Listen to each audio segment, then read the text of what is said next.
Right now, there are microphones on your street, listening for the sound of your voice. There's a law that says your car can decide you're not allowed to drive and lock you out with no appeal. The Treasury Secretary just went on national television and told you that AI can hack your bank account. And the Federal Reserve, 4 members just voted against each other for the first time since 1992 because the system is breaking. 55% of Americans, a record, say their financial situation is getting worse, not flat, not uncertain, worse. And while all this is happening, while the surveillance grid expands, while the economy cracks, while the bond market posts its longest decline in recorded history, Bitcoin just broke $80,000. That's not a coincidence. That's the signal.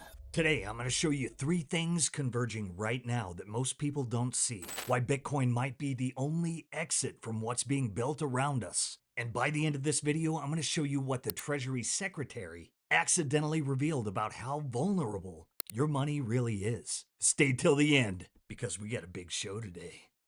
Sunday!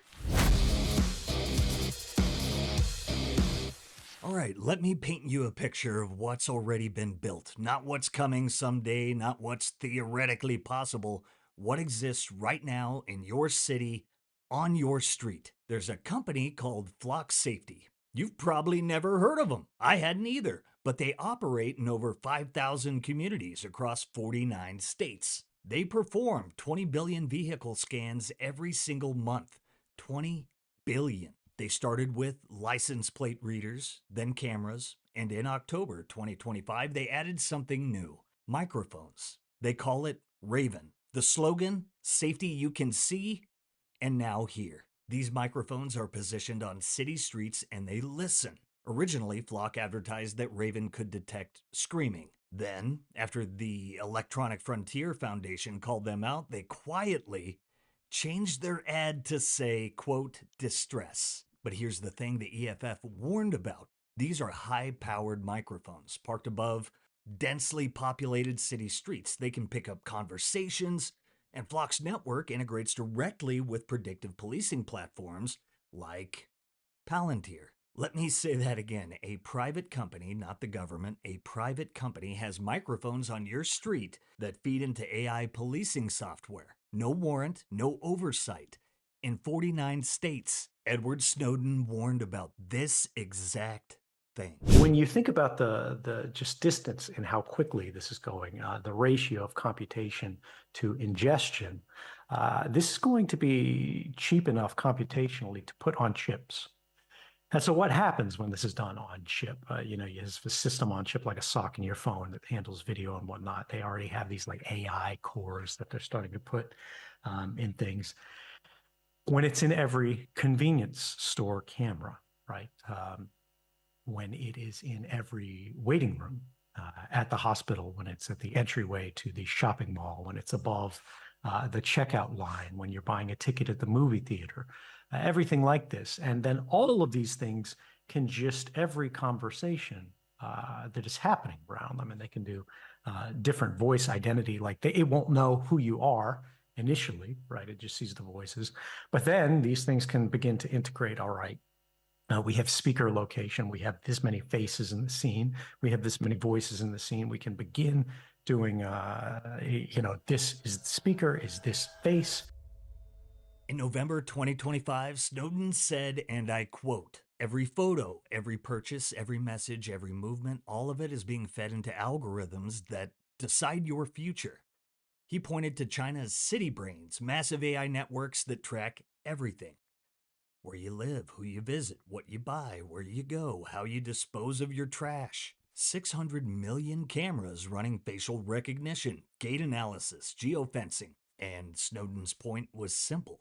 This is not just China anymore. Digital IDs are here. Predictive policing is here. Behavioral data fusion is here. The infrastructure is being imported. He said no system of mass surveillance has existed that has not been abused. This data, he warned, can be used for surveillance and behavioral manipulation, to nudge, to flag, to warn, eventually to enforce deviation from behaviors desired by the individual towards those desired by the system itself. He emphasized that the technological infrastructure underpinning our lives is not neutral. These systems are designed with values, incentives, and priorities that often conflict with the public interest. Now, let me tell you about something that's already law. Signed, passed, done. In 2021, Congress passed the Infrastructure Investment and Jobs Act. Buried deep inside it, Section 24,220 is a provision that most Americans have never heard of. It requires all new passenger vehicles to include, quote, advanced impaired driving prevention technology. In plain English, your car will have software that monitors you. Cameras tracking your eye movement, sensors analyzing your steering, touch-based alcohol detectors in the steering wheel. And if the algorithm decides you might be impaired, your car won't start or shuts down mid-drive. No breath test, no police officer, no judge, no jury. An algorithm makes the call. And here's the kicker: there is no mandated appeal process, no required reset timeline, no human review. Critics call it kill switch jail. Representatives Thomas Massey and Anna Paulina Luna have tried to defund enforcement of this mandate. They've faced bipartisan resistance. Think about that. Your car that you paid for, that you pay taxes on, that you insure, can be remotely decided to be off limits to you by software with no way out. And all this surveillance, of course, all this AI, it needs power, massive amounts of power. Right now in Carson County, Texas, there's a project called Project Matador, officially named President Donald J. Trump Advanced Energy and Intelligence Campus. A company called Fermi America holds a 99-year sovereign lease on 5,855 acres from Texas Tech University. They're building it up to 18 million square feet of hyperscale data center infrastructure. They filed with the Nuclear Regulatory Commission to build 4 nuclear reactors, specifically to power it. This single project is expected to use 96 billion kilowatt hours annually. That's nearly half of all residential electricity in the state of Texas. And because it's classified under sovereign institutional control through a public university and sits adjacent to the DOE's nuclear facility, the local community has zero say. In Utah, the Stratos project, backed by Kevin O'Leary, is being fast-tracked using military authority by the governor. Public input bypassed entirely. In Louisiana, locals say Meta's data center expansion is driving up costs and just totally disrupting daily life.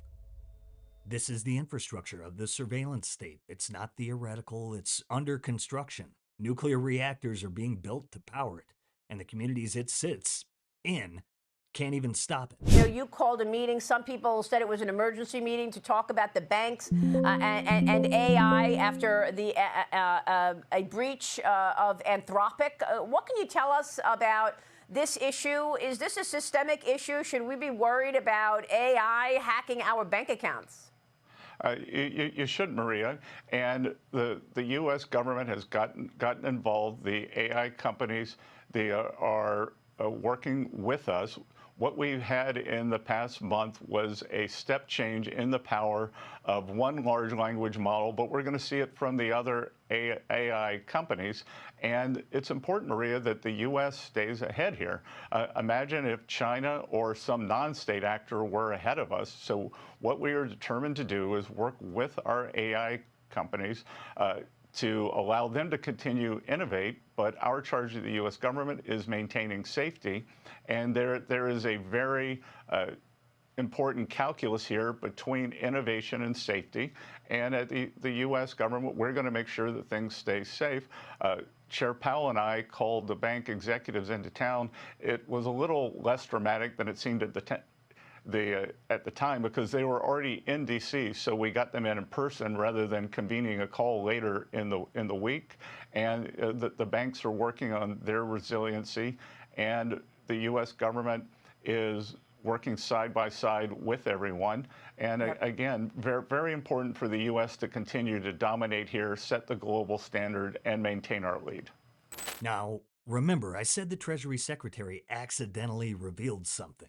Yesterday, May 4th, 2026, Treasury Secretary Scott Bessent went on Fox's Sunday Morning Futures and said something extraordinary. He said Americans should be concerned about AI hacking their bank accounts. But it gets worse. He revealed that he and Jerome Powell held a flash emergency meeting with Wall Street bank CEOs. Why? Because of Anthropic's newest AI model, Claude Mythos Preview. This model found over 2,000 previously unknown software vulnerabilities in just 7 weeks of testing. Anthropic's own Red Team report says Mythos can identify and exploit zero-day vulnerabilities in every major operating system and every major web browser. Bessent said, imagine if China or some non-state actor were ahead of us. The Treasury Secretary of the United States just told you your bank account can be hacked by AI. Think about what that means for an entire system that's entirely digital, entirely centralized, entirely dependent on software that apparently has thousands of vulnerabilities nobody even knew about. So the walls are going up around us, the surveillance grid, the control mechanisms. But here's what makes this moment truly unprecedented. The floor is collapsing at the same time. Look at this, U.S. government 2-year bond yield. See that massive spike on May 2nd? That's yield spiking over 45 basis points in a single candle on the day of the FOMC meeting before snapping back. That's not normal. That's the bond market screaming. The American bond market has now been falling for 69 consecutive months. That is the longest decline in the entire recorded history of the bond market. Longer than the Great Depression, longer than the 1970s stagflation, longer than anything ever documented. Let's put that in perspective. The last secular bond bear market ran from 1946 to 1981, 35 years. Analysts are saying this one could extend into the 2040s or 2050s. The U.S. national debt just hit $39 trillion. It's up $2 trillion in just 7.5 months. Interest payments alone are now $1 trillion per year. The debt to GDP ratio is 122.5%. The IMF just warned that the Treasury, quote, safety premium, the thing that makes U.S. government bonds the world's safe haven asset, is eroding. The convenience yield has actually turned negative. That means Treasuries now offer a higher yield than comparable alternatives because investors demand a risk premium just to hold them. Former Treasury Secretary Henry Paulson called for a, quote, break the glass emergency plan for the bond market. And here's a number that should keep you up at night. Apollo's chief economist reported that hedge funds now own a record 8% of U.S. Treasuries, with combined leveraged positions exceeding $6 trillion.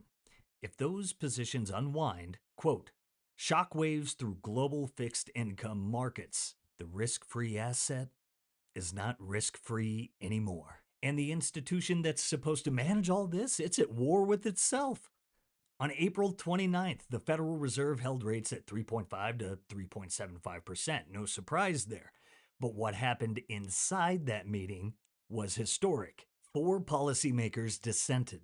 That's the most dissents in a single FOMC meeting since 1992, and they couldn't even agree on which direction to dissent. Governor Stephen Moran, Trump's appointee, wanted a rate cut. 3 others, Hammack, Kashkari, and Logan, voted against the easing bias language because they think rate hikes should be on the table. So the Fed is literally split 3 ways: cut, hold, and hike at the same time in the same meeting. Then, the same day, Jerome Powell announced he's staying as a Fed governor. His chairmanship ends May 15th, but his governor seat runs until January 2028. He ain't leaving, which means Trump can't appoint anyone to that seat. Trump's response on Truth Social, quote, too late Powell wants to remain at the Fed because he can't secure a job anywhere else. Nobody wants him. Meanwhile, Kevin Warsh, Trump's pick for Fed chair, check out our last video on him, just cleared the Senate Banking Committee along party lines and faces a full Senate vote the week of May 11th. Warsh has promised regime change at the Fed, slashing the $6.6 trillion balance sheet, ending data dependence, and pushing for lower rates. So you've got Powell refusing to leave, Warsh coming in promising to blow it all up, and 4 members who can't agree on which direction interest rates should go in the first place. This is not a functioning institution. This is institutional collapse happening in slow motion. An all time high, 55% of Americans now say their financial situation is getting worse. Not uncertain, not concerned, getting worse. And that's according to Gallup, higher than during COVID, higher than during the Great Recession. And look at the why. Oil. Chevron CEO Mike Wirth, speaking yesterday at the Milken Institute, said physical shortages in oil supply are starting to emerge from the Strait of Hormuz closure. This is the CEO of one of the world's largest energy companies saying the oil isn't there. The IEA called it the greatest global energy security challenge in history. 11 million barrels a day remain offline, even after the April 8th ceasefire, and of course, it's all gone to hell since then. Straight traffic is still far below pre war levels. And then food. America's beef cattle herd is at a 75-year low. 86.2 million head, the smallest since 1951. The 2025 calf crop was the smallest since 1941. Over 100,000 ranchers have disappeared in the last decade, and it's about to get worse. 70% of U.S. farmers now say they can't afford necessary fertilizer. In the South, it's 78%.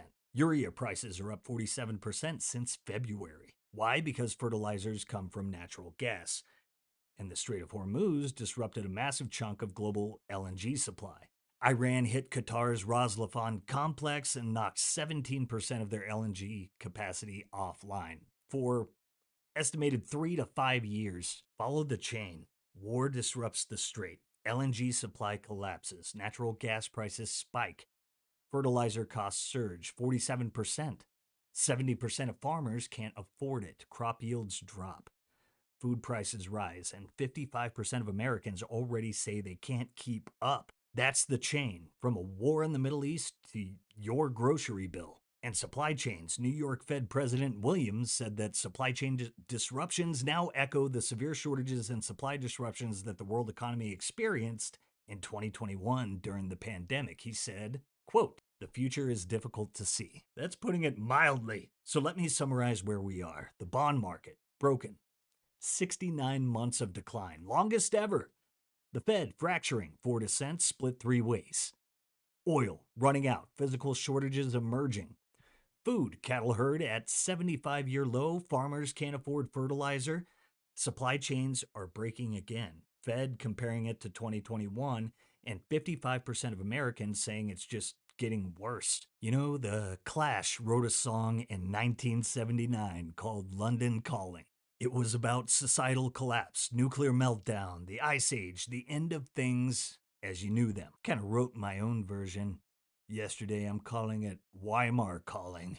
In case you didn't know, the river is Bitcoin. Now, before we show you why Bitcoin is the door that can't be locked, let's take a moment to recognize our sponsors powering this show over at the Bitcoin Way. Your guide to protecting your generational wealth from the AI overlords. You can secure your generational wealth the right way. You're going to want to see our friends over at the Bitcoin Way. Not your keys, not your Bitcoin. If your Bitcoin is on an exchange, it's in MSTR, STRC, it's in IBIT, whatever. That's not your Bitcoin. That's Coinbase's or Larry Fink's. The Bitcoin can be seized, frozen, restricted, you name it, all at the drop of a hat. Bitcoin held in self-custody cannot be frozen, seized, or restricted. The Bitcoin Way sets you up with ironclad self-custody, proper hardware, your own node, full on-chain verification so your Bitcoin is actually yours. Their team guides you through the entire setup step by step, and they can help with privacy phones, Plan B residency, and so much more. No single point of failure is standing between you and your generational wealth. Book your free 30-minute consultation right now, scanning that QR code or clicking the link in the show notes, and begin your journey towards sovereignty today. The Bitcoin Way. Bitcoin-backed loans. You keep your stack, you get cash, and you repay whenever you want. Zero penalties, zero monthly payments, and right now, Ledn just dropped their lowest rates ever. No fine print, no complexity. The larger the loan, the lower the rate, and you see every number up front before you even apply. Here's why I trust them personally. Your Bitcoin is custodied at all times, never lent out for interest. You get auto top-up protection, LTV alerts, and partial repayment options, so you stay in control through any market condition. That's not marketing. That's literally 10 billion in loans across 8 years with a perfect track record. Every market cycle, not one client's funds have been lost. Don't choose between a great rate and the safety of your Bitcoin. Ledn gives you both. Scan the QR or use the link below and head over to ledn.io today. So here's the question. If the surveillance grid is expanding, watching you, listening to you, deciding if you can drive your own car, if the economy is cracking, bonds, food, oil, supply chains all breaking at once, if the institutions are fracturing, the Fed split 3 ways, the Treasury Secretary admitting AI can hack your bank account, where do you go? Bitcoin just broke 80,000 for the first time since January, and it's not breaking out because things are going well. It's breaking out because things are going wrong. And smart money knows it. Bitcoin is up almost 50% against gold since March 1st. Gold, the 5,000-year-old safe haven asset, the thing your grandfather told you to buy when everything falls apart. Bitcoin is crushing it. The 90-day correlation between Bitcoin and gold just flipped from negative 0.27 to positive 0.29. That's the first positive reading in months. Bitcoin isn't just a risk asset anymore. It's becoming the new safe haven. 505 million in spot Bitcoin ETF net inflows on May 1st alone. IBIT pulled in 290.8 million. Fidelity's FBTC added 215 million. In total, nearly 60 billion has flowed into Bitcoin ETFs in the past month. There are now nearly 800,000 Bitcoins sitting in ETFs. Chainalysis just published a report called The New Rails. Their projection, stablecoin transaction volume will reach 719 trillion by 2035. That's organic growth alone. With macro catalysts, $1.5 quadrillion. For reference, the entire global cross-border payments market today is about a quadrillion. Stablecoin payments are on pace to match Visa and MasterCard between 2031 and 2039. Think about what that means. The financial rails that have dominated for 50 years, Visa, MasterCard, Swift, are being replaced by blockchain-based systems in less than a decade. These idiots could just use Bitcoin. I don't know if you know this, but Bitcoin is fucking money. Senator Cynthia Lummis tweeted yesterday the digital asset industry has waited long enough. Businesses are making decisions where to build right now. We must get clarity done now. America's financial future, quote, depends on it. The Genius Act, stablecoin regulation is already signed into law. The Clarity Act, full crypto market structure, is in the Senate markup. This month, the OCC is finalizing rules by July, and Kevin Warsh, who will likely be Fed chair by May 15th. So let me tie this all together. They're building microphones on your streets. They're putting kill switches in your cars. They're building nuclear reactors to power AI surveillance systems that your community can't stop and doesn't want. The Treasury Secretary just told you your bank account can be hacked by artificial intelligence. At the same time, the bond market has been falling for 69 months, longest ever. The national debt is 39 trillion. Oil is running out. Farmers can't afford fertilizer. The cattle herd is at 75-year lows. Supply chains are breaking again. And 55% of Americans say it's getting worse. They're building the walls and the floor is collapsing. But Bitcoin can't be frozen. No Treasury Secretary, no bank CEO, no AI model can reach into your wallet and take it. Bitcoin can't be kill switched. There's no Section 24220 for Bitcoin. No remote lockout, no kill switch jail. Bitcoin doesn't care that the bond market has been falling for 69 months. It doesn't care that the Fed is split 3 ways. It doesn't care that the Strait of Hormuz is closed or that the urea prices are up 47%. Bitcoin was built for this moment, literally. Satoshi created it in the ashes of 2008 because he saw exactly this coming. Centralized systems failing, surveillance expanding, money being debased, institutions crumbling. And the market knows it. That's why Bitcoin just broke 80K while everything else is breaking down. That's why it's up 50% against gold in 2 months. That's why $500 million flows into ETFs in a single day. They're building your digital prison. The cameras are up, the microphones are on, the kill switches are written into law. Your bank account has 2,000 vulnerabilities that nobody knew about until 7 weeks ago. But there's a door, and it's orange, and it can't be locked. Weimar is calling, but we live by the river. Hey, wait a minute.